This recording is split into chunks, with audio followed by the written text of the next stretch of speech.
श्री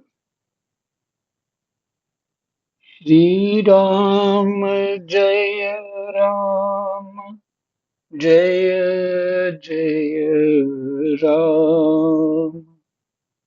श्री राम जय राम जय जय राम। राधे श्याम राधे श्याम जय जय राधे श्याम जय जय राधे श्याम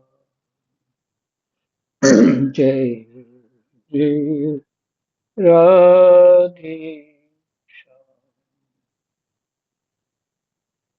श्री गणेशाय नमः।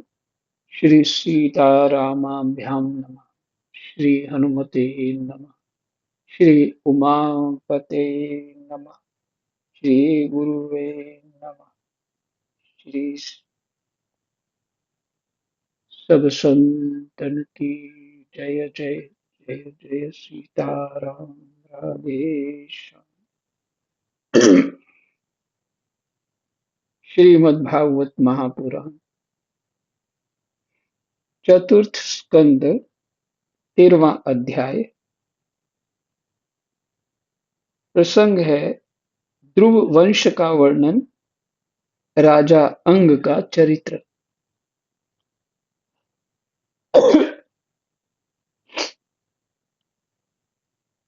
ध्रुव जी ध्रुव जी उस विष्णु लोक को चले गए, जिसको ध्रुव लोक भी कहते हैं। डिस्कनेक्ट हो रहा है बार बार।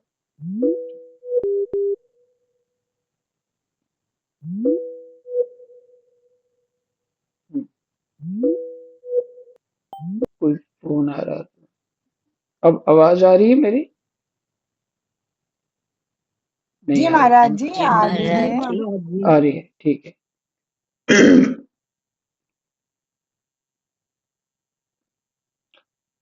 श्री सूत जी कहते हैं, शौनक जी, श्री मैत्रेय मुनि के मुख से ध्रुव जी के विष्णु पद पर आरूढ़ होने का वृत्तांत सुनकर विदुर जी के हृदय में भगवान विष्णु की भक्ति का उद्रेक हो आया। श्री मैत्रेय मुनि के मुख से ध्रुव जी के विष्णु पद पर आरूढ़ होने का वृत्तांत सुनकर विदुर जी के हृदय में भगवान विष्णु की भक्ति का उद्रेक हो आया और उन्होंने फिर मैत्रेय जी से प्रश्न करना आरंभ किया।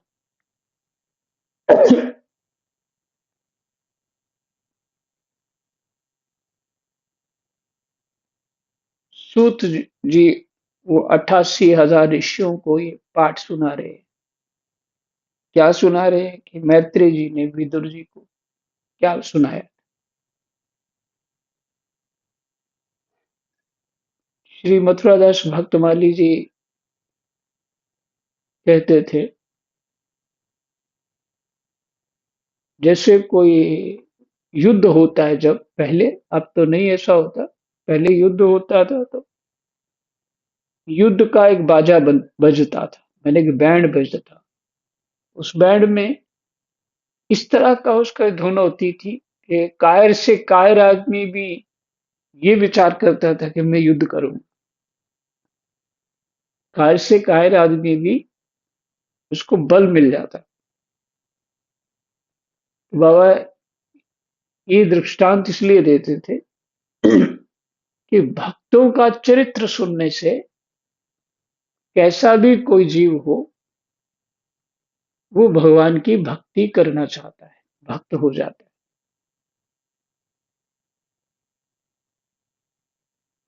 तो ये श्री मथुरादास भक्तमाली जी अक्सर ये इस तरह की बात कहा करते थे अपने पाठ में। और वो केवल भक्तमाल ही सुनाते थे और कोई ग्रंथ नहीं सुनाते, केवल भक्तमाल। लगभग वृंदावन के उस समय के सभी महात्मा उनको सुनने आते थे। गृहस्थी, विरक्त और प्रेमानंद जी भी सुनने जाते थे। तो प्रेमानंद जी उस समय बड़े विचित्र लगते थे। तो ये भक्त की कथा सुनने आते थे, भक्तों की कथा। वो कथा होती थी राम जेवाई सत्संग हॉल है वो, ब्रिजवासी की जो शॉप है वहां उसके ठीक सामने।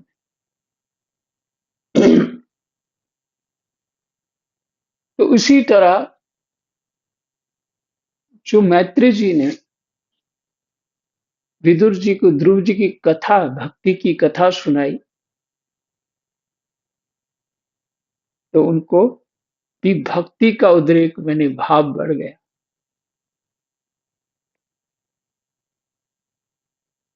विदुर जी ने पूछा, भगवत परायण मुने, ये प्रचेता कौन थे, किसके पुत्र थे, किसके वंश में प्रसिद्ध थे और इन्होंने कहाँ यज्ञ किया था।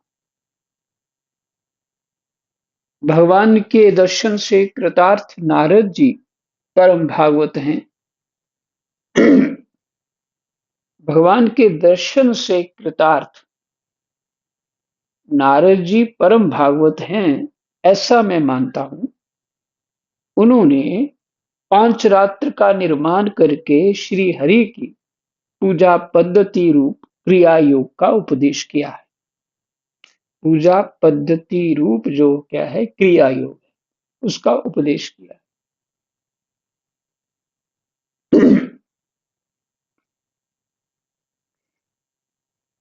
और देखो ये नारद भक्ति सूत्र जो है ना, और नारद पांचरात्र, इसको सुनना चाहिए।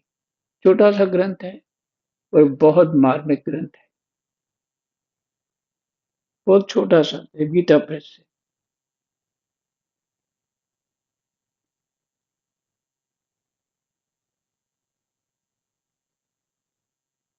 और कुछ लोग, देखिए सबकी अपनी अपनी एक आस्था कह लीजिए, भावना कह लीजिए या चिंतन कह लीजिए, होती है।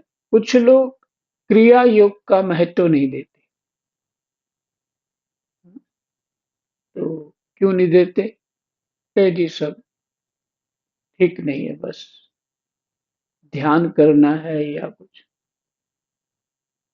कोई युक्ति ढूंढनी है जिससे हमारी समाधि लग जाए। तो ऐसे इससे जब साधक साधना में प्रवेश करते हैं, और क्या होता है कि नए नए जो और नए नए साधक इन बातों से थोड़ा परेशान हो जाते हैं। वो कैसे? कोई अपने ढंग की साधना उनको बताता है और इस ढंग से बताएगा, वो कन्विंस हो जाएगा। और जो वो कर रहा है उसमें असमंजस हो जाए, क्या करूं क्या ना करूं। और फिर कोई और आ जाएगा, वो इस तरह से बताएगा। तो अगर चित्त दृढ़ नहीं है तो जीव कभी किसी की पद्धति बदलता ही रहेगा। अलग अलग लोग जो हैं अपने अपने ढंग की पद्धति बताते हैं, बेचारा उसी में उलझा रहा है।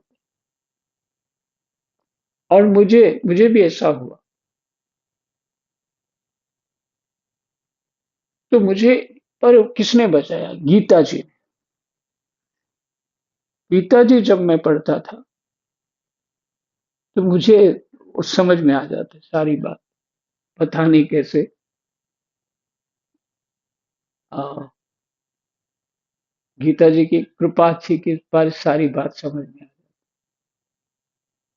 तो फिर अपने ही जो मंत्र है या पूजा पद्धति उसी के अनुसार करना, जो गुरु जी ने बताया वही थी। लेकिन दूसरों की बातों से प्रभावित हो जाना ये अक्सर हो जाया करता है कि ऐसे मूल बंद लग जाता है, ऐसे त्राटक हो जाता है, ऐसे ये हो जाता है, वैसे इस मंत्र को करने से 9 दिन में सफलता मिल जाती है। ऐसे ऐसे बड़े विचित्र विचित्र बातें होती हैं। और उनके शब्द भी इतने मार्मिक होते हैं कि चित्त को विश्वास होने लग जाता है उनकी बात। और ये भी एक माया ही है। परीक्षा ही समझिए, जीव की परीक्षा ही। तो ये बात, जैसे क्रिया योग शब्द आया तो मैंने इस विषय में बहुतों को सुना हो बोलते हुए, कोई महत्व नहीं देते।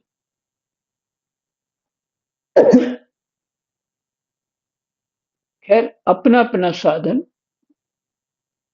पूर्व जन्मों में जो हमने साधन किया उसके अनुसार ही आगे हमें प्राप्त होता है, वैसा ही साधन प्राप्त होता है। ये प्रारब्ध ही संयोग करता है।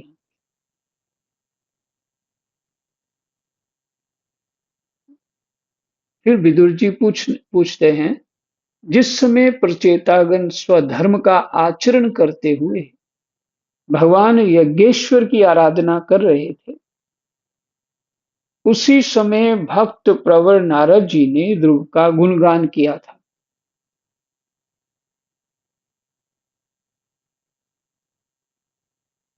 जिस समय प्रचेतागण स्वधर्म का आचरण करते हुए भगवान यज्ञेश्वर की आराधना कर रहे थे, उसी समय भक्त प्रवर नारद जी ने ध्रुव का गुणगान किया था। ब्राह्मण, उस स्थान पर उन्होंने भगवान की जिन जिन लीला कथाओं का वर्णन किया था वे सब पूर्ण रूप से मुझे सुनाइए। मुझे उनके सुनने की बड़ी इच्छा है। श्री मैत्रेय जी ने कहा, विदुर जी, महाराज ध्रुव के वन चले जाने पर उनके पुत्र उत्कल ने अपने पिता के सार्वभौम वैभव और राज्य सिंहासन को अस्वीकार कर दिया।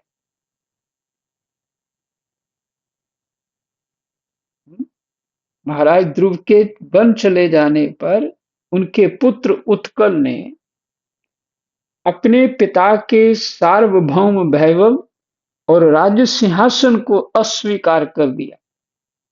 वह जन्म से ही शांत चित्त, आसक्ति शून्य और समदर्शी था तथा संपूर्ण लोगों को अपनी आत्मा में और अपनी आत्मा को संपूर्ण लोकों में स्थित देखता था।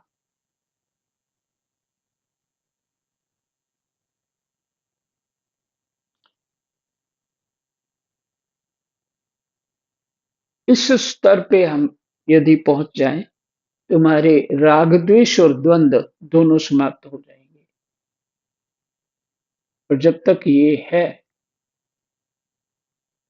तब तक ये मृत्यु लोग, राग द्वेष है, द्वंद्व है, तो तब तक ये मृत्यु लोग नरक ही है। और यदि ऐसा हो गया, शांत चित्त, आसक्ति शून्य और समदर्शी,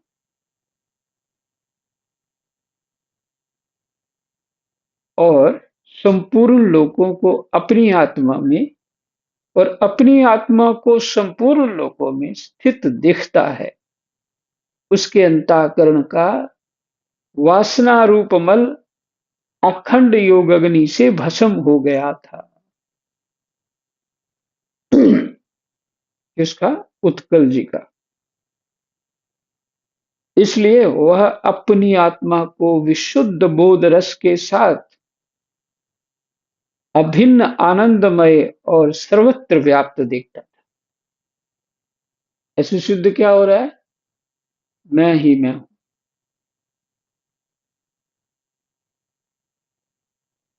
जब अपने को उनमें और उनको अपने में देखता है तो फिर मैं ही मैं हूं।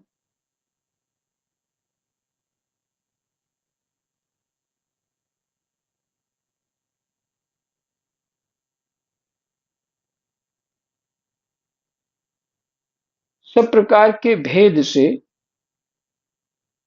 रहित प्रशांत ब्रह्म को ही वह अपना स्वरूप समझता था।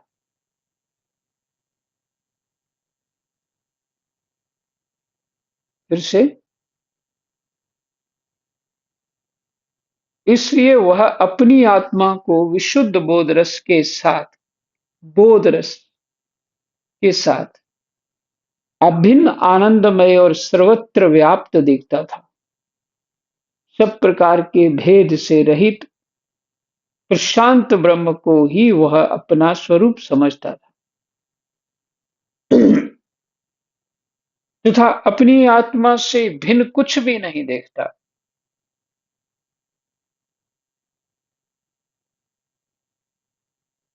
अपनी आत्मा से भिन्न कुछ भी नहीं देखता।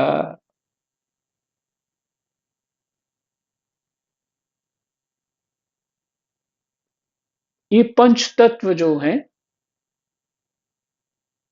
ये किसी के साथ भेद नहीं करते।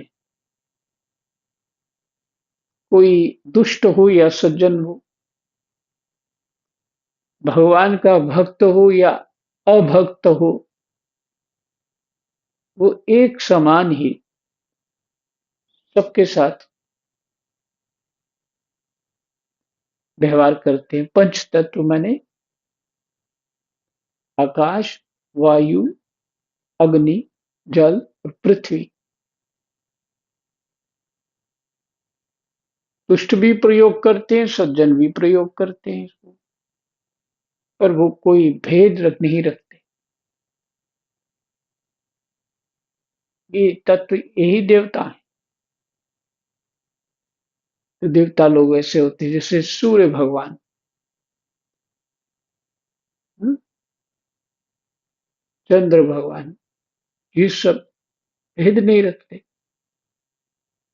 सबको अपना बल देते। इसी तरह पंच तत्व भी अपना बल देते। देखिए, ज्ञानी के हृदय में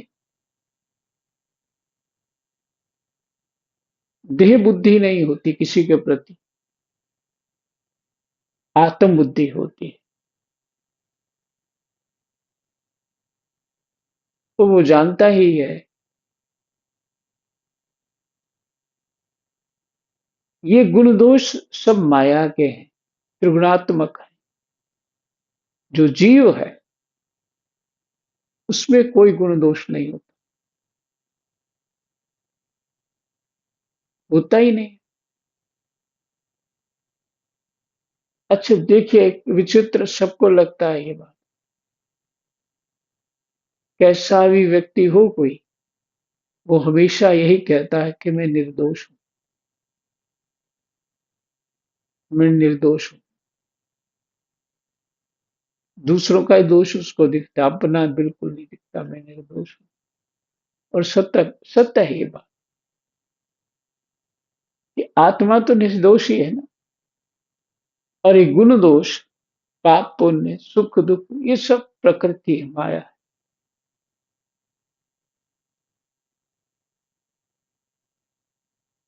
इसलिए जिनकी बुद्धि बोध रस में है,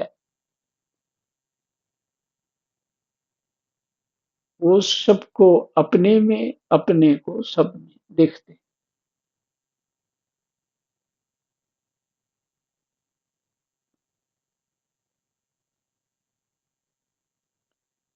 वह अज्ञानियों को रास्ते आदि साधारण स्थानों में बिना लपट की आग के समान, मूर्ख, अंधा, बहरा, पागल अथवा गूंगा सा प्रतीत होता था। वास्तव में ऐसा था नहीं। इसलिए कुल के बड़े बूढ़े तथा मंत्रियों ने उसे मूर्ख और पागल समझकर उसके छोटे भाई भ्रमीपुत्र वत्सर को राजा बनाया। ये जड़ भरत जी जैसे रहे, ये भी उत्कल जी भी ऐसे रहे थे। वत्स की प्रेयसी भार्या स्व स्व स्वर स्वरवीथी के गर्भ से पुष्पाण, तिग्म, केतु, इश, उर्ज, वसु और जय नाम के 6 पुत्र हुए। पुष्पाण के प्रभा और दूषा नाम की 2 स्त्रियां थीं। उनमें से प्रभा के प्राता, मध्याह्न और सायं ये 3 पुत्र हुए। दूषा के प्रदोष, निशीथ और व्युष्ट ये 3 पुत्र हुए। ये जितने नाम है ना, मध्याह्न काल, सायंकाल, प्रातः काल, ये सब मूर्तिमान है। जिससे वेद तो हम पढ़ते हैं, लेकिन 4 वेद मूर्तिमान है, देवता के समान शरीर, ऐसा ही इन सब का। दोषा के प्रदोष, निशीथ और व्युष्ट से 3 पुत्र हुए। व्युष्ट ने अपनी भार्या पुष्करणी से सर्वतेजा नाम का पुत्र उत्पन्न किया। उसकी पत्नी आकुति से चक्षु नामक पुत्र हुआ। चक्षुष मनवंतर में वही मनु हुआ। चक्षु मनु की स्त्री नरबला से पूर्व पुत्र कृत, द्युम्न, सत्यवान, ऋत, व्रत, अग्निष्टोम, अतिरात्र, प्रद्युम्न, शिवी और उल्मुख ये 12 सत्वगुणी बालक उत्पन्न हुए। इनमें उल्मुख ने अपनी पत्नी पुष्करणी से अंग, सुमना, ख्याति, क्रतु, अंगिरा और गय ये 6 उत्तम पुत्र उत्पन्न किए। अंग की पत्नी सुनीता ने क्रूर कर्मा बेन को जन्म दिया, जिसकी दुष्टता से उद्विग्न होकर राजऋषि अंग नगर छोड़कर चले गए। प्यारे विदुर जी, मुनियों के वाक्य वज्र के समान अमोघ होते हैं। उन्होंने कुपित होकर वेन को शाप दिया और जब वह मर गया तब कोई राजा न रहने के कारण लोक में लुटेरों के द्वारा प्रजा को बहुत कष्ट होने लगा। यह देखकर उन्होंने वेन की दाहिनी भुजा का मंथन किया, जिससे भगवान विष्णु के अंशावतार आदि सम्राट महाराज पृथु प्रकट हुए। यही विश्राम। कृष्णाय वासुदेवाय हरये परमात्मने प्रणतः क्लेशनाशाय गोविन्दाय नमो नमः। जय जय।